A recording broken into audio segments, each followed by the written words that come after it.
Chers auditeurs, bonjour. Au micro, Christophe Biteau, vice-président de la Fédération nationale de la libre pensée. J'ai le plaisir de recevoir aujourd'hui Serge Seban, auteur d'une biographie intitulée Clovis Hugues, poète, communard, député ouvrier et paru aux éditions Le Temps des Cerises. Ma première question, Serge, est assez personnelle. Qu'est-ce qui t'a donné envie d'écrire cette biographie de Clovis Hugues ? Eh bien, d'abord une succession de circonstances et de lieux. Il y a d'abord le parc des Buttes-Chaumont, du 19e arrondissement, qui est très beau et que je connais depuis très longtemps, depuis l'âge de 10 ans. Mes promenades dans ce parc passaient très souvent devant une statue, un buste, qui est attribué à un monsieur qui s'appelle Clovis Hugues. Bien sûr, au début, je ne m'étais pas vraiment intéressé à la personne. Mais c'est devenu tout à fait clair lorsque, dans un autre lieu, je rencontrais ce même personnage. Et ce lieu, c'est le Château d'If de Marseille. À côté d'une cellule où aurait été emprisonné le comte de Monte Cristo, eh bien une autre cellule apparaissait avec comme plaque explicative Clovis Hugues, personnage ayant joué un rôle important durant la Commune de Marseille, à côté d'ailleurs d'une autre cellule où figurait Gaston Crémieux, qui fut l'un des dirigeants de la Commune de Marseille. Et à partir de ce moment-là, eh bien, ma connaissance du personnage m'a amené à rechercher les sources, à rechercher les moyens de comprendre qui il était. Et à l'occasion d'une action en commémoration du 150e anniversaire de la Commune de Paris, je suis allé plus loin dans la recherche, dans la réflexion, et ça m'a conduit à écrire cette biographie. Alors, 2 lieux, 2 rencontres et une vocation littéraire. Peux-tu évoquer rapidement l'enfance et l'adolescence de Clovis Hugues ? Clovis Hugues est un personnage du Midi, de Provence.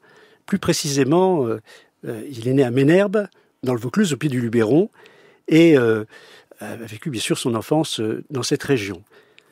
Son père est un ouvrier, mais un ouvrier engagé, ce qu'on appelle un 48ard. Il a connu la grande révolution de 48 et a évolué dans ce milieu républicain anti-Napoléon III. Et donc, il est confronté en permanence à ces questions de liberté, de république, d'oppression. Il est aussi dans une famille qui va l'accompagner du point de vue de ses études, puisque sa mère, qui est une femme pieuse, a réussi à le faire entrer au petit séminaire de Carpentras.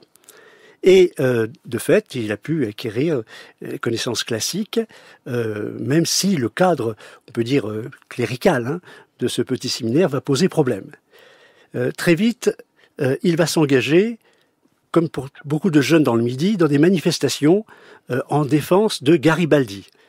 Alors, vous voyez un peu le personnage, il a à la fois une démarche, on peut dire, de républicain, il a un mentor littéraire qui est Victor Hugo, et puis en même temps un héros révolutionnaire qui est Garibaldi.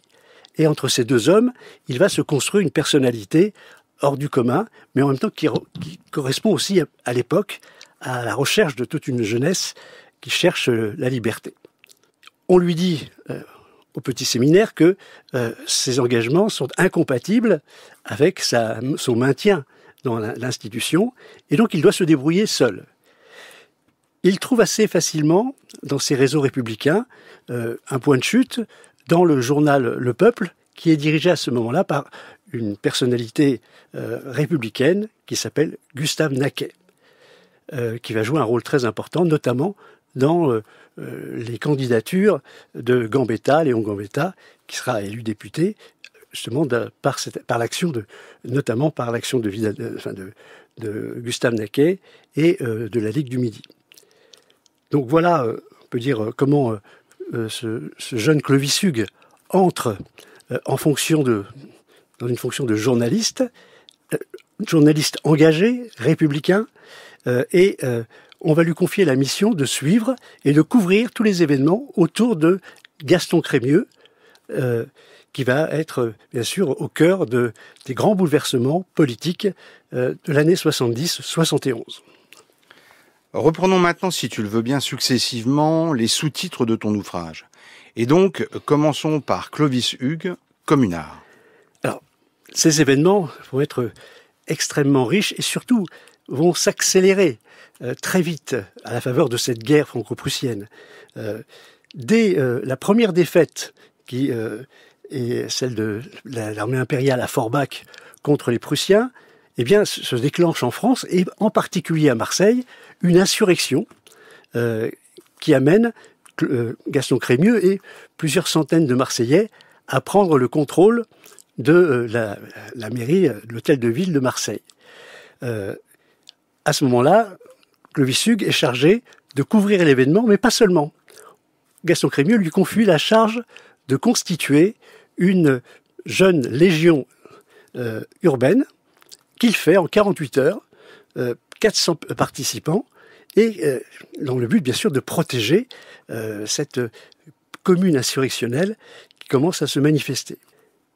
Cette commune va s'arrêter assez vite, la police reprend le contrôle, mais à Paris, les choses évoluent, puisque le 2 septembre, c'est la défaite à Sedan de l'armée impériale, et le 4 septembre, tout le monde le sait, c'est la proclamation de la République à Paris.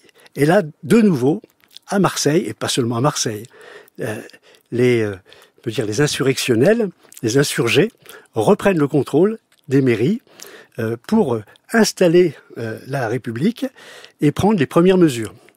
D'ailleurs, la première mesure, chose intéressante que prend la commune de Marseille, c'est d'imposer, on peut dire, l'impôt sur les grandes fortunes. Ce qui est quand même un signe intéressant de ce qu'on appelle la Marseille la Rouge. Elle est, avant toutes les autres, engagée dans un processus social très précis. Cette seconde commune, en tout cas on va l'appeler comme cela, va durer quelques jours, mais le problème c'est qu'à Paris se constitue un gouvernement dit de défense nationale, de la défense nationale, et le ministre de l'Intérieur n'est rien d'autre que Léon Gambetta, qui pourtant avait été élu député grâce aux Marseillais, puisque c'est même, on peut dire, militant de la Ligue du Midi qui lui avait fait la promotion. Il n'hésitera pas à les mettre en prison, parce que ce qui est important pour Gambetta et pour le gouvernement dit de la défense nationale, c'est que l'ordre soit établi et que cet ordre ne nuise pas aux négociations avec les Prussiens qui sont engagés, puisque la guerre n'est pas encore terminée. Le dernier événement qui va bien sûr surgir, c'est lorsque, à Paris, la commune est proclamée, ou en tout cas lorsque l'insurrection du 18 mars 1871 est, connue à Marseille, et donc cela va amener de nouveau un mouvement marseillais qui prend la forme de la libération physique des républicains emprisonnés et de l'instauration d'un pouvoir municipal qui va durer 14 jours. Parce qu'il ne faut pas oublier que s'il y a eu la commune de Paris, il y a eu dans 17 autres villes de province des communes, peut-être pas aussi importantes qu'à Paris, pas d'une intensité égale, mais en tout cas, elles ont joué un rôle important. D'ailleurs, Thiers va le comprendre très vite. Thiers, le nouveau président de la République, il va décider de mener la guerre d'abord contre les communes de province, et en particulier à Marseille. Il va lancer une armada considérable pour reprendre le contrôle de la commune de Marseille, avec des bateaux de guerre installés dans le Vieux-Port. On imagine mal des bateaux de guerre tirant sur l'hôtel de ville, 300 obus, l'hôtel de ville rasé, et 7000 soldats qui prennent le contrôle de... Donc, oui, Clovis Hugues était là, il couvrait les événements comme journaliste, comme chef de cette brigade, enfin du moins cette légion, jeune légion urbaine, et il sera donc parmi ceux qui vont subir la répression. Il sera arrêté, donc Gaston Crémieux, lui, sera condamné à mort et exécuté. Lui, il devra purger 4 ans dans les prisons de France, puisqu'il va tourner dans pas mal de prisons. Alors qui dit incarcération dit un peu de temps, il faut bien trouver quelques avantages, et peut-être est-ce lié avec le Clovis Hugues poète? Effectivement, la situation, on peut dire, d'écrasement de la commune, bon, d'abord, l'écrasement de la commune de Marseille n'est pas en elle-même décisif, mais tout le monde attendait que la commune de Paris puisse faire rebondir le mouvement révolutionnaire dans toute la France. Mais avec la semaine sanglante, le 28 mai, les choses sont terminées. Et donc, effectivement, les communards qui n'ont pas été massacrés ou exécutés vont purger des peines de prison. Clovis Hugues, lui, va purger 4 ans de prison et va faire le tour d'un certain nombre de cellules dans le pays. Il va développer son travail d'écriture sous une forme poétique, sous une forme aussi de production de pièces de théâtre et aussi de pamphlets. Donc, pendant ces 4 ans, il va avoir une boulimie d'écriture qui va l'aider à traverser cette période.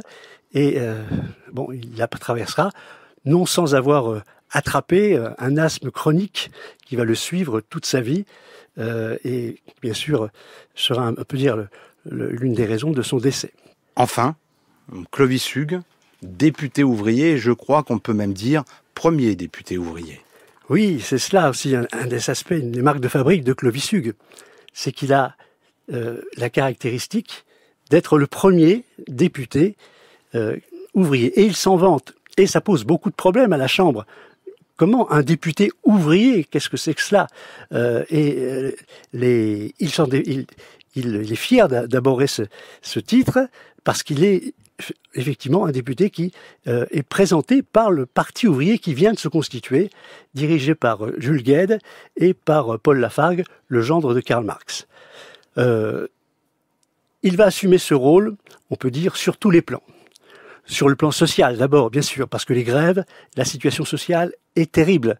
Dans les années 80, c'est l'effondrement des salaires, c'est le chômage, et donc des grèves se multiplient. Bien sûr, je ne vais pas développer tous les aspects, toutes les grèves qui se développent, mais celle qui est la plus significative, c'est la grève d'Anzin, d'abord, les mouvements qui se développent à Lyon, chez les Canuts, et la grande grève de Decazeville. Une grève qui va durer 5 mois. Une grève très difficile, avec l'armée présente, avec des affrontements, avec... je passe sur le détail, mais que va faire Clovis Hugues? Eh bien, il va faire ce qu'auraient fait les syndicats s'ils avaient été déjà constitués, à savoir des caisses de solidarité. Il va battre le pavé dans toute la France pour lever des fonds, pour aider les grévistes. Il va être accompagné par Louise Michel dans ses meetings, dans toutes ses actions. Donc voilà, sur ce plan-là, il va faire le job. Il va effectivement faire le travail d'aide pratique, ce qui a permis à la grève en particulier de durer 5 mois et d'être partiellement, victorieuse, partiellement. Je ne peux pas développer bien sûr ici. Et deuxième chose, il va développer, un combat de libres penseurs. Il va prendre position et s'appliquer à se battre pour, par exemple, le mariage civil, le baptême civil, pour les droits syndicaux. Il va voter, notamment la loi Valdeck-Rousseau, il va combattre pour sa mise en place. Et jusqu'en 1905, il va se battre, effectivement, pour que la question de la laïcité soit au cœur de ses préoccupations. Et il va participer au vote de la loi de séparation des églises et de l'État. Enfin, il va se battre aussi pour empêcher l'arrivée du pape qui essayait de venir en France pour commémorer l'anniversaire du baptême de Clovis.